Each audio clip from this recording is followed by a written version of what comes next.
Slowly rotating at the edge of deep space, 1,000 kilometers beyond the atmosphere of 21st century Earth, is the Arthur C. Clarke Astronomical Observatory, Starlab. Here, Starlab Research Director Maura Cassidy, along with scientists and technicians of the International Space Authority, watch over the countless suns, planets, and star systems that fill the universe. This week, Space Exploration Team Captains John Graydon and Buddy Griff are hurled from the outer boundaries of space into the subatomic light and shadow of a world within a world, as the Infinity Factor Part 1 embraces the threshold of the unknown on Alien World.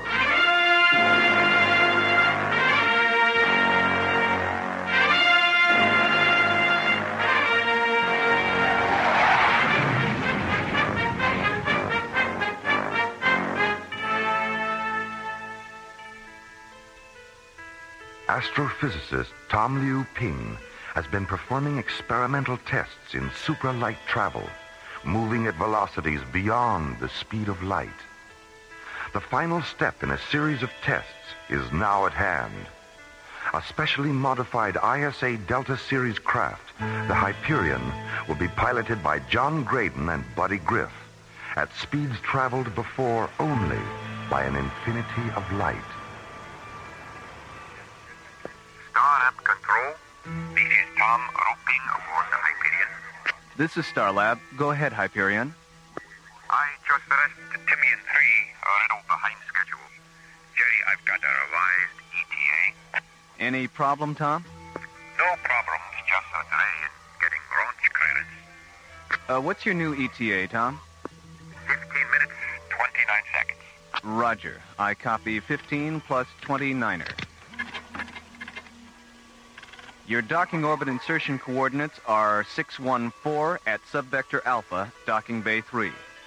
Starlab, clear. Roger, Starlab. Hyperion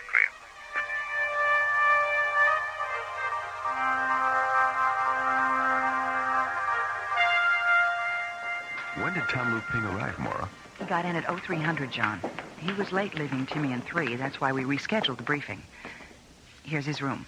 He should be ready by now. Oh, Tom, excuse us. I really didn't realize that you... It's okay. Come on in, Maura. I was just finishing my Tai Chi exercises. Oh. Captain Graydon. So good to meet you in person after all the visual communication. Yes, hello, Tom. Nice to see you. Tai Chi, huh? Mm-hmm. Sort of looks like slow-motion karate. Yes, actually, it's more meditation than martial art.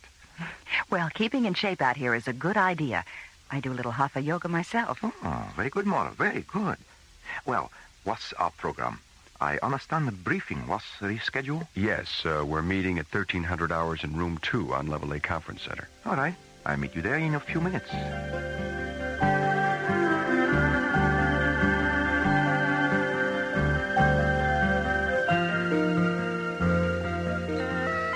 Now this diagram on screen 6 shows the final modifications we've made on the Hyperion's drive system.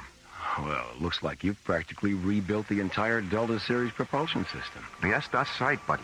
But the key to super-right veracity is the ion drive we've installed just behind the Star-Smith Parsec accelerator.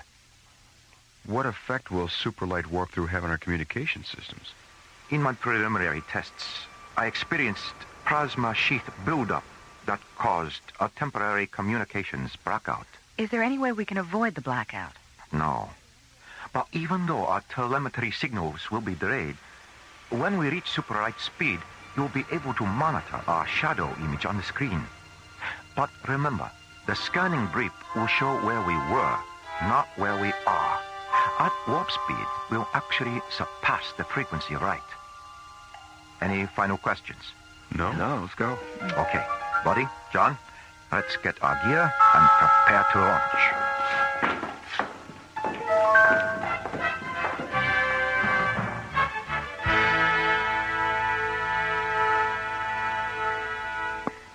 Starlab Control to Hyperion. This is the Hyperion. Go ahead, Maura. Micrograph confirms your calculation for reaching supralight critical at vector 098. 098. Roger. Thanks, Mora. Good luck with the test, and try not to lose touch. Don't worry, we won't, Mora. Okay, buddy, let's do it. Interface all computer functions. We have a positive decoder interlock on all data terminals. Manual launch functions are canceled. Real-time launch status, 15 seconds and counting. Okay, Hyperion, you're cleared for launch. Roger, Starlab. Okay, let's see what this baby can do.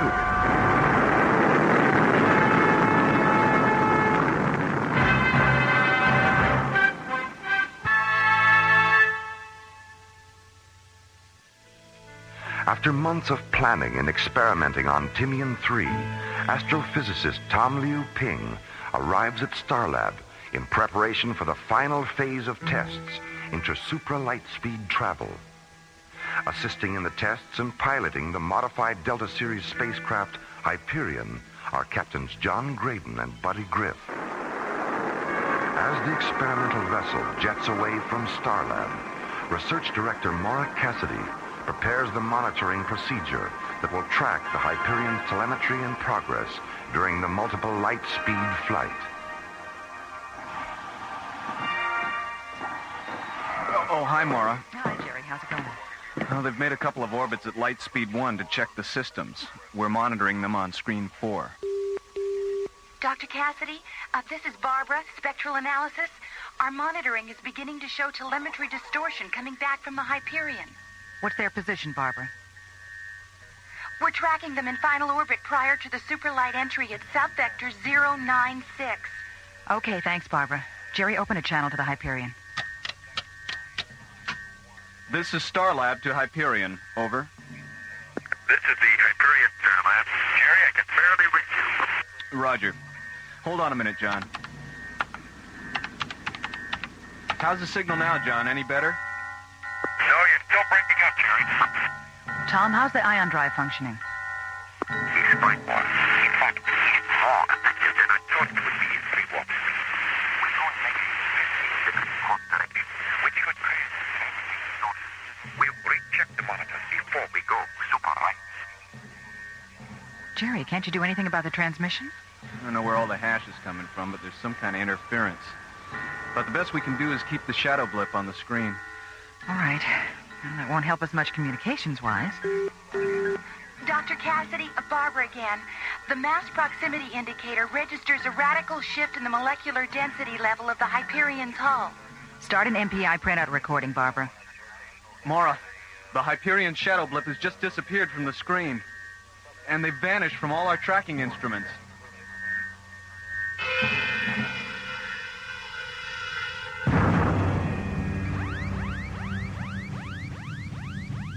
Geez, what kind of light show was that? Scanners indicate we've walked through some kind of photon barrier. Damage report, buddy.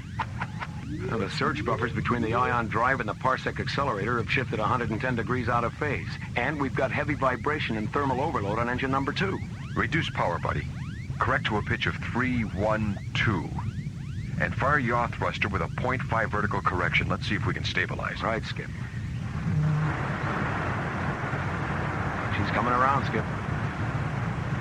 Where the devil are we? Let me check the translocator beacon. That's pretty strange. What is it, buddy? The beacon draws a blank. And celestial guidance doesn't respond either. It's as if we were in completely uncharted space. Try a long-range scan. I don't think that would be necessary. You'll find an Earth atmosphere planet at vector 659 Mach 5. Where did you come up with those coordinates? I can't tell you more than that. Trust me. Program the coordinates and you'll see. Listen, Tom, if you know something we don't, you'd better come up with it right now. It wasn't supposed to happen like this. Tom, out with it. Yeah, come on, man. All right.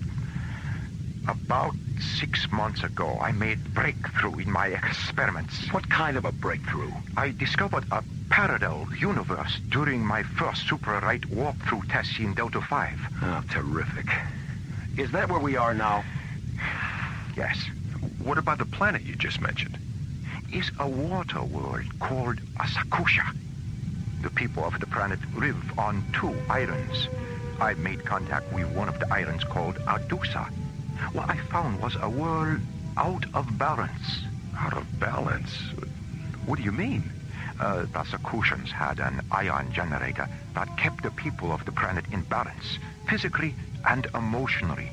They regarded this generator as some kind of holy shrine. It's a 2-piece interlocking cylinder called the altar of light and dark. So what caused the imbalance? The people from the other island, Kudor, broke into the shrine 2 years ago and stole half of the altar. As a result, the ion level of the atmosphere has shifted. This shift caused the people of Adusa to become weak and passive, while those of Kudor become strong and aggressive. How did you get involved? Why did you get involved? It was my intention to return to the planet after we had completed these tests and leave my ion generator with the people of Adusa so they could restore their physical and emotional balance. But now that the generator seems to have malfunctioned, I don't know what to do.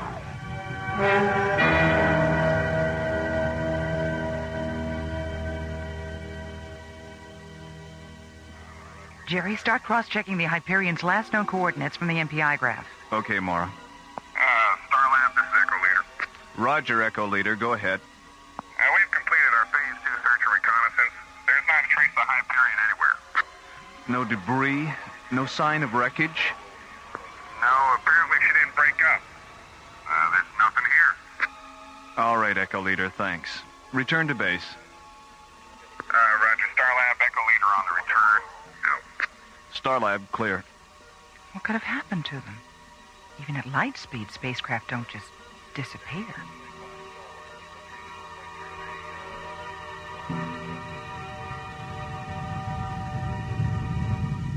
Buddy, how's number 2 engine holding up? Thermal overload is critical, Skip. Okay, shut it down. We're gonna have to put her in the water. Okay, Skip. We're on descent. 1,000 meters to impact. 500 meters. Okay, hold on. Here we go.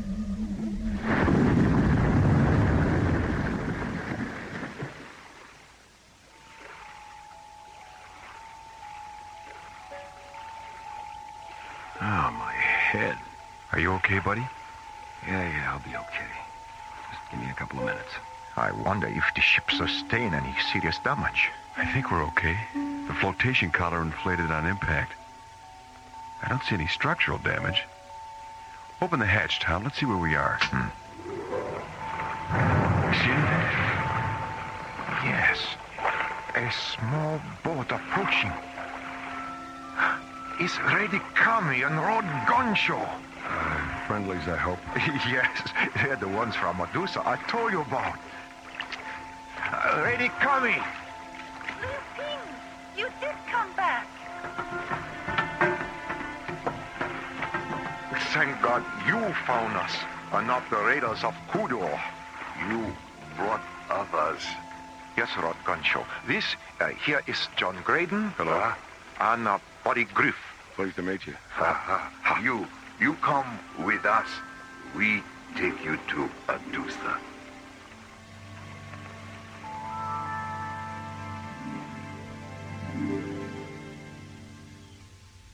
Why did the people from Kodor steal the beacon device from the sacred altar?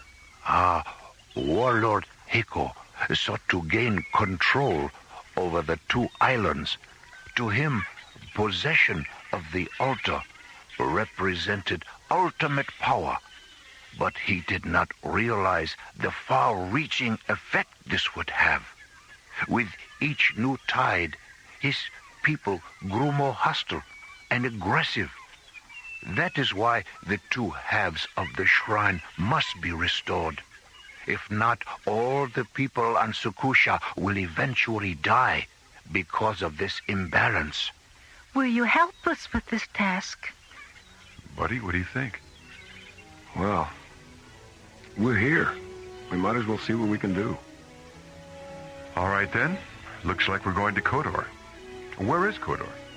It is 26 miles across the sea. Ah, the Four Preps of 1958. What does he mean? Never mind. It's just Buddy's way of breaking the tension.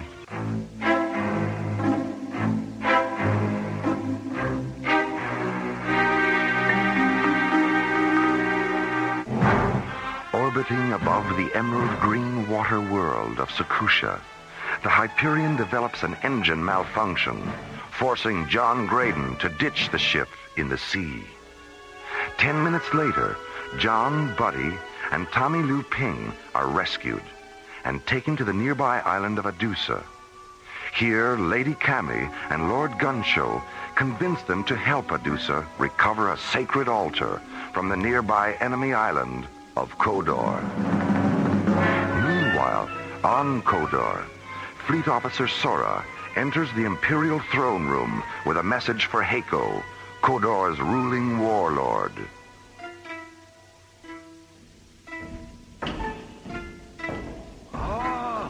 Lord Heiko, alien skyship, fallen waters near Adusa. Oh, skyship? Oh, come now, Sora. You know that such things exist only in legend. Oh, perhaps you have had a vision. Then it is vision I not see alone.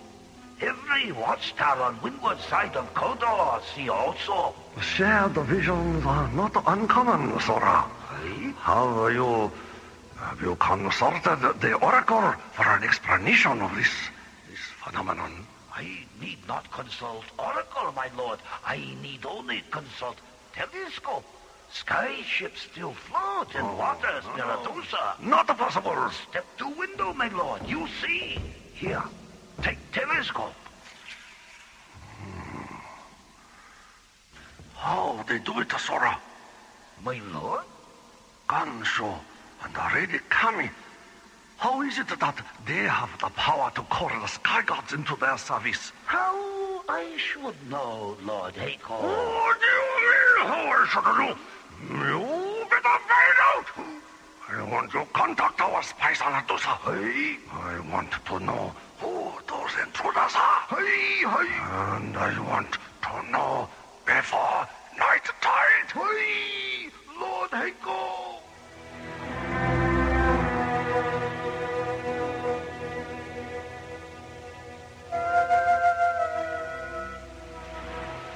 Mora must be going crazy wondering what's happened to us. Yeah. Dear Mora, we're somewhere in a parallel universe. The weather is overcast, and so are we. Your pals, Buddy and John. P.S. Help. Where's the post office, Gunshaw? I want to get this off right away. What is your friend talking about, Tom? He's expressing dissatisfaction with our circumstances. Can you blame him? No, I suppose not. Look, Tom, we know that you should have told us about all this before the Hyperion took off. So we're not going to get too upset right now. But when we get back to Starlab, if we ever do, you'd better be prepared to run for your life. All right? All right. And thanks. Our ship is ready, my lord Gansho. Wait a minute. I don't mind sailing into the Valley of the Shadow of Death, but not in broad daylight. The sun sets quickly on twilight afternoons like these, Buddy. It will be dark long before we sail. Cross your heart? My heart? That's just Buddy's way of asking for reassurance, Cammy. Oh. Yes, Buddy. Cross my heart. Tom, where's the equipment you brought ashore from the Hyperion? Over here, John.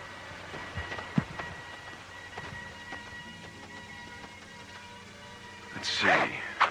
2 laser rifles, 2 hard beam photon pistols, 5 night vision helmets, a tool pack, and a hospital kit. Okay, pass out the helmets, Buddy. Right, Skip. Of what use are these helmets, John? The lens on top projects a type of light that can be seen only if you look through the helmet's faceplate. Then, when we get to Kodor, we will be able to see in the dark without those in the dark seeing us. Yes? Yes. That's right. Another miracle of rare device. You have so many. Are they endless? I hope not, Gunshow. We're going to need every miracle we can get our hands on before this is over. The night tide cycle is beginning, my Lord Gunshow. Yes. Yes, it is time we sailed. Have you told Kiatsu where we are going? Yes, he's been aboard the ship all afternoon charting our course. Who is Kiatsu? He is our helmsman and navigator, Tom. He knows these waters better than anyone on Adusa. Okay, let's get going.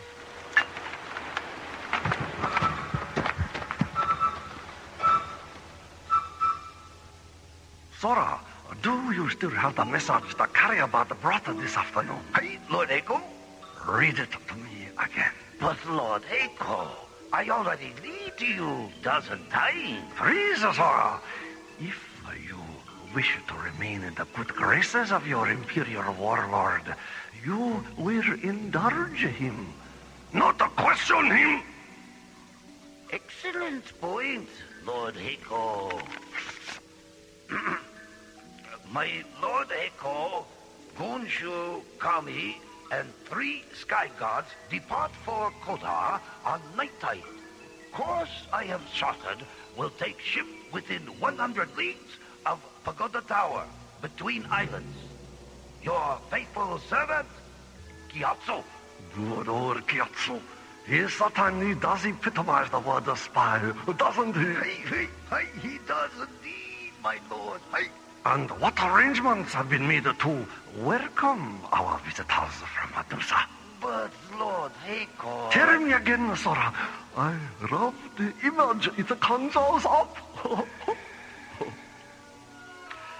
15th Kotorian siege galleys positioned in semicircle round Pagoda Tower.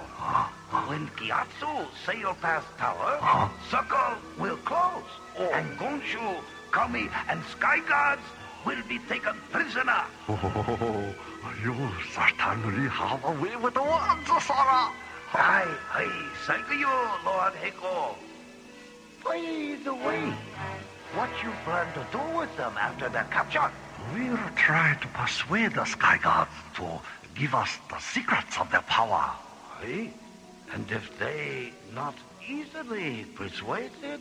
Then we will simply feed them to the cannibal eels. And when no trace of them remains, we will tell ourselves they never existed. After all, Sora, life must go on.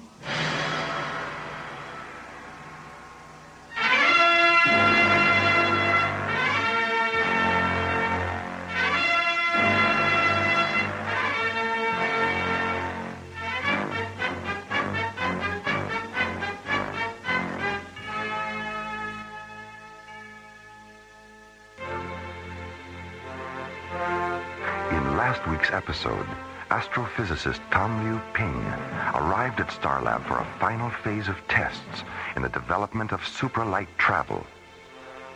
Piloting the modified Delta Series spacecraft Hyperion and assisting in the tests are space exploration team captains John Graydon and Buddy Griff. As the experimental vessel jets away from Starlab, Mora monitors the progress of the multiple light speed flight. Dr. Cassidy, the mass proximity indicator registers a radical shift in the molecular density level of the Hyperion's hull. Start an MPI printout recording, Barbara. Mora, the Hyperion shadow blip has just disappeared from the screen. And they've vanished from all our tracking instruments.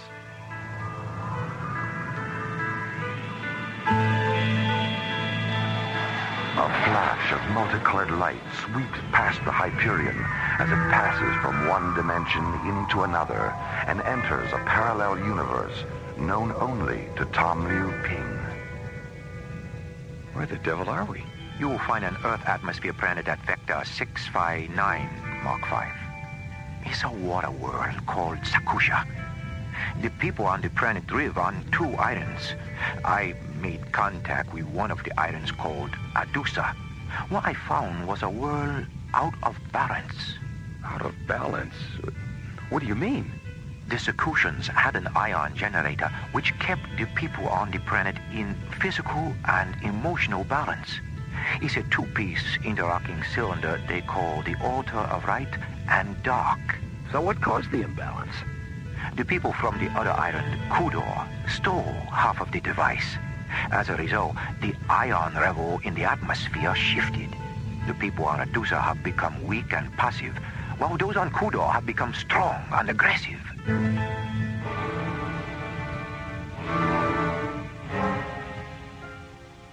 Orbiting above the emerald green water world of Sekusha, the Hyperion suddenly develops an engine malfunction and is forced to ditch in the sea.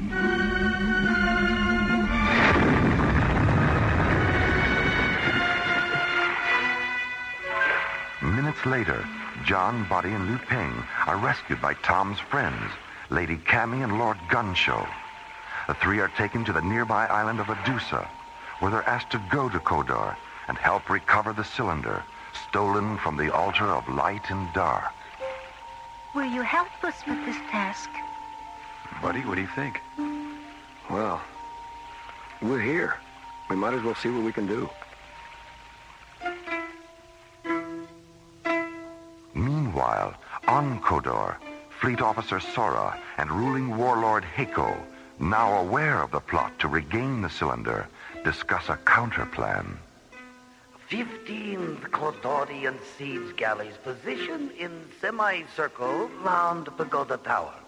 When Gyatso sail past tower, circle will close, and Gonshu, Kami, and Sky Guards will be taken prisoner. And now, the conclusion of the Infinity Factor on Alien Worlds.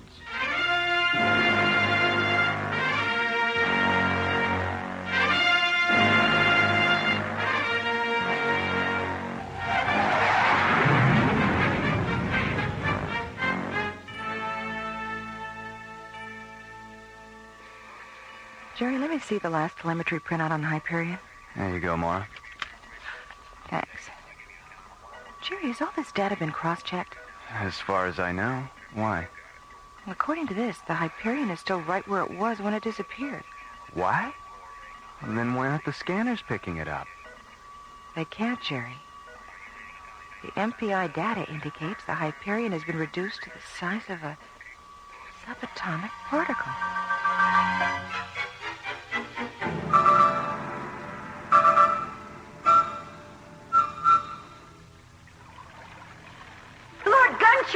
Kodorian siege galleys. They're all around us. I see no Kodorian vessels, my lord. Perhaps that helmet causes her to see things that are not there. No, Gyatso. The helmets allow her to see through darkness. Lord Gunshow. Let me light this lantern so I might see. Gyatso, what are you doing? Skipper, he's signaling those ships. Stop it. I can see many boats closing in on us. What are we going to do? We're going to take them out, that's what. Skip? Right, Buddy. Fire! By the gods, a right-wing shooter. Good work. They break formation. Look, there's Kodor. I can see the island. Tom, take the helm. I know a cove just beyond those cliffs.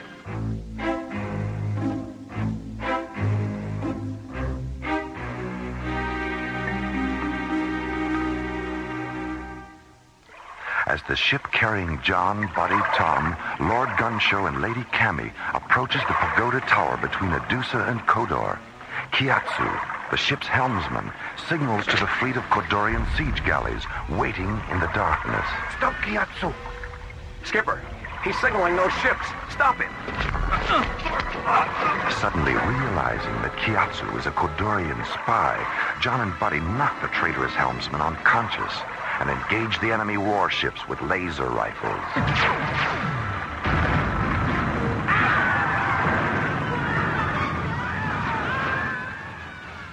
Half an hour later, Fleet Officer Sora reports the outcome of the battle to Warlord Heiko. 10 ships, my Lord Heiko. The sky gods projected lightning bolts that destroy 10 of our ships. I nearly drowned. Where are the Adusans and the sky gods now, Sora? You have captured them, yes? No. No! What do you mean, no? I mean, no, we did not capture them. They escaped to the other side of the island. Escape? You had better find them, Sora. I'll drown you myself. Oh, Lord Hiko, you don't want to do that, do you? Gyatso! Lord Hiko. Gyatso! What happened? When I tried to signal our ships, sky gods knocked me out. Where are they now, Gyatso? In a cove on other side of island. When they went ashore, I escaped. They're after the cylinder for the order of right. So, my trusty Gyatso, you did not fear me after all. No, Lord Hiko, I not fear. Gyatso, tell me about the sky gods lightning. How did they do it? Gyatso? How I should know, my lord? I out cold during battle. You missed the whole thing! That will be all, Gyatso. Yes, Lord Hiko. Sora, you were there. You tell me about the lightning. Was it wonderful? Oh, Lord Hiko, it was so terrible. And yet, it was beautiful, too. Everywhere there was lightning. Red, orange, and purple. There was fire and smoke and the clack of wooden masts splitting, rolling and burning. It was as if the night itself had turned to fire. Oh, Sora, such a way with the words you have.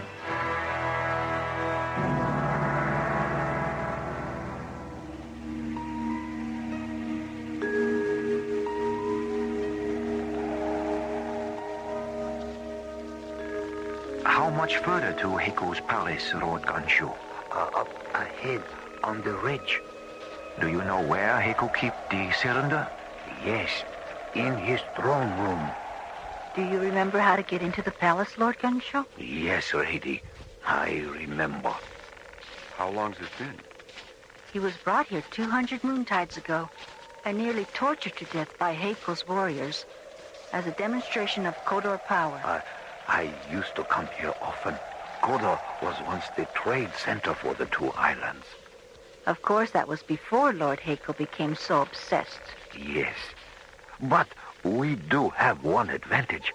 Hiko must certainly know by now that we are in the company of sky gods.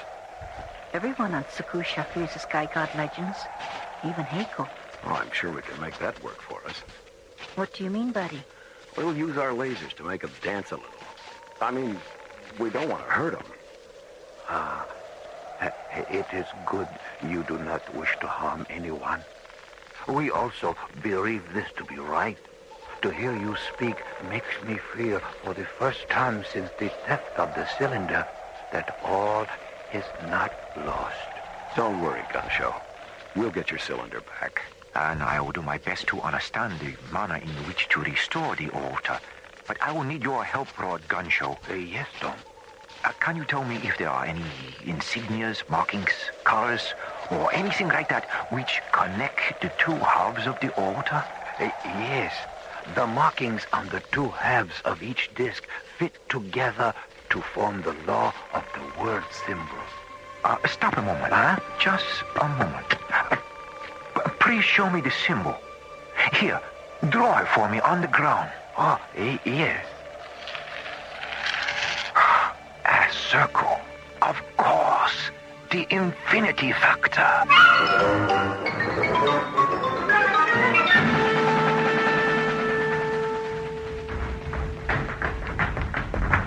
My Lord Hiko, Sky Gods Gonsho and Lady Kami enter palace. What shall we do? What shall we do? We should call the gods, you idiot.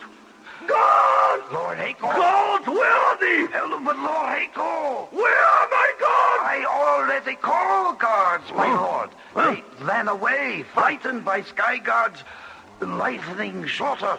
Run? My gods run away! Sora, quickly. The cylinder. Take it. Lord Hako! Lord Hako, stop!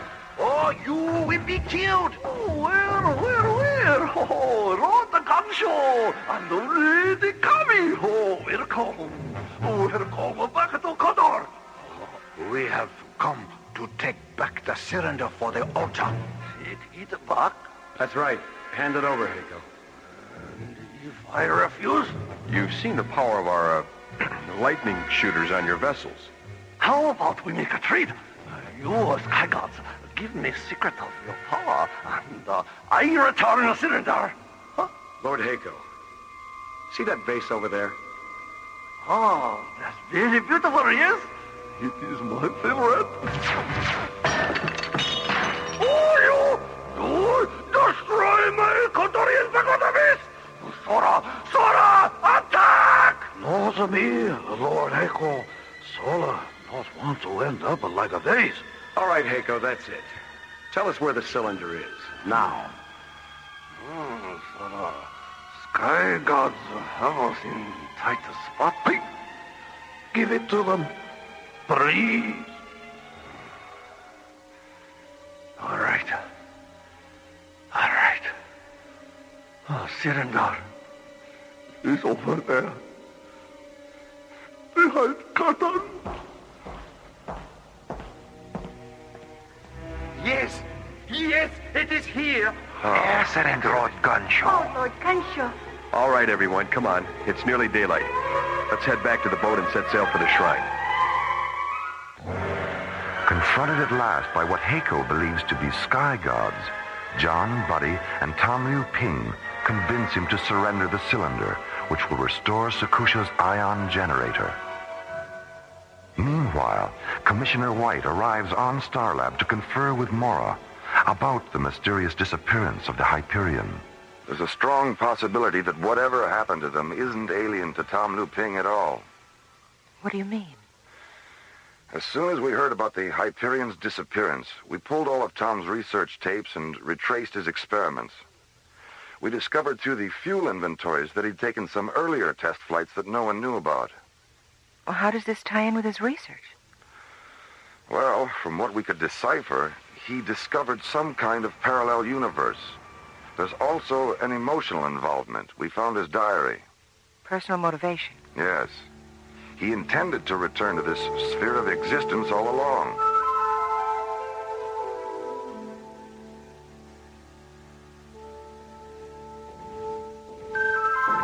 I can't get over it. The shrine, it's so beautiful. Hieroglyphics. These paintings. And these. They look like formulas. The markings represent the entire story of Sakusha's great plan. It tells of how our world was to become one of perfect balance and wisdom. The altar was placed here to ensure that future. Lady Kami, Tom has restored the altar. It is working. All right. Well done, Tom. Well, I'm glad it wasn't as difficult as you expected.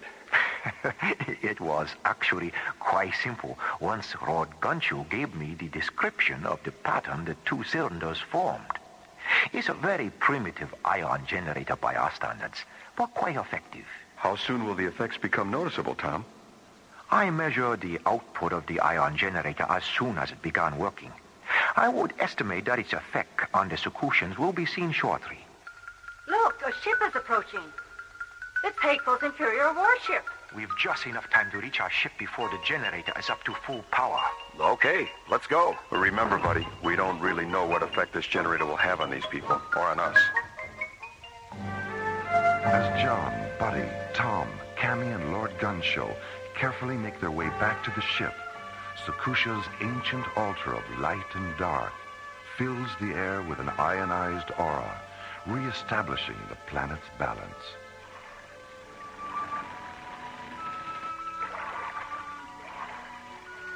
Meanwhile, while aboard Lord Heiko's Imperial flagship. Ah, Sora, isn't it a wonderful day for a sailboat ride? Water smooth and the wind just right. Hey, my lord. Sailboat, very relaxing. Lord Heiko, huh? Didn't we have something we were going to do today? Ah, yes, Sora. I believe you're right. Did it have anything to do with a rod gun show? There's his vessel off the window at the side. Hi. It must be we were to sail with him. Shall we go alongside? By all means, Sora. By all means. Let us greet our old friend, the good and kindly Lord Matusa. Rod gun show. Lady Kami, how are you? Excellent, Lord Heiko. Excellent. Who are your three friends? They are friendly visitors from another world. Another world? You hear that, Zora? Visitors from another world? What other world, Rodagancho? Earth. Earth? What a funny name for a world. You must bring your friends to Koda for a visit. Thank you, Lord Heiko. Glad to see that you're feeling better. Thank you. We will look forward to that. Be seeing you. Goodbye. So long. Goodbye, Lord Heiko. Sora, what did the visitor from other world mean? Now that I'm feeling better, have I been ill? Perhaps he was just wondering about your health. Where I never felt better. So good to be feeling so good. Eh, Sora? Hey?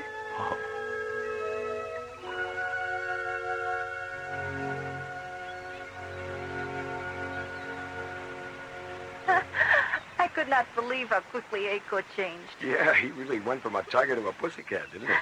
A tiger to a pussycat. Buddy means he went from ferocious to gentle, Lady Kami. I am glad Lord Heiko became pussycat. Well, it's good to see the altar fulfill its purpose in restoring the Kudorian psychological balance. Now, Lord Heiko will be able to govern his island wisely, gracefully, and with great kindness. What about your skyship? Will it be able to return you to your world? What I learned about your ion generator showed me how to repair our spacecraft. We will be able to return safely, I'm sure.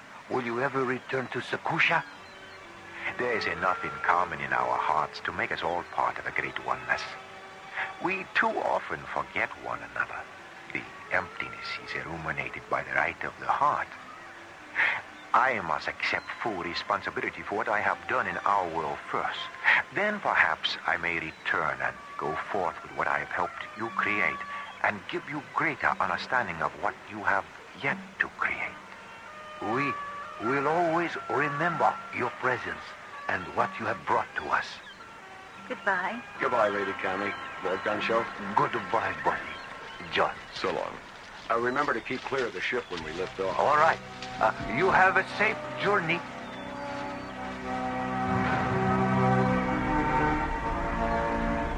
As Lady Kami and Lord Gunshow watch the Hyperion rocket away from the emerald green water world of Sakusha, John, Buddy, and Tommy Ping make ready for the critical warp back through time and space into their own universe.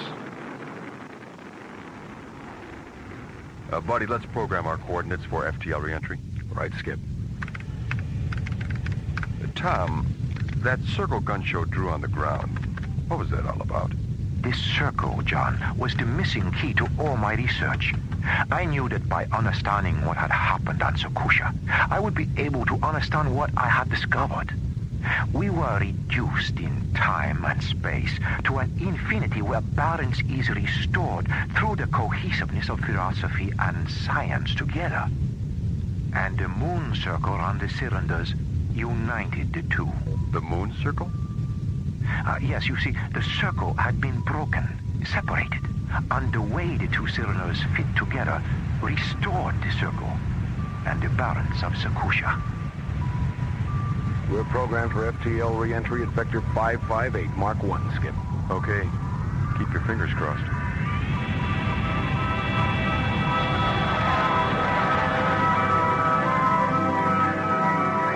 Commissioner White, look. The Hyperion's back on the screen. At least I think it's the Hyperion. Well, looks like your theory may have been well-founded, Commissioner. Yes, it looks that way, doesn't it? Hyperion to Starlab, over. All right. It is them. We read you, Hyperion. Welcome back. Thanks, Jerry. What's going on, a party? You might say that, yes. Are you all okay? Oh, we're fine, Maura. Where have you been? And do you know what happened? Yes, we know what happened. We're still not sure how we got there, but it was an incredible experience. We'll tell you all about it soon. Jerry, give us a docking orbit insertion. And break out the Beaujolais. We're on our way home.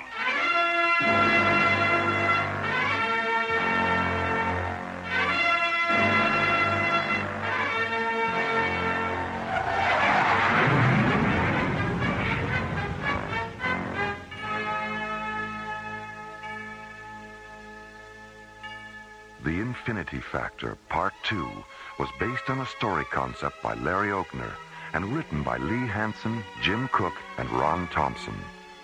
Our stars included Linda Gary, Chuck Olson, Bruce Philip Miller, and Corey Burton, with special guest stars Clark Warren, Larry Moss, Herb Ellis, Joe Young, and Helen Funai.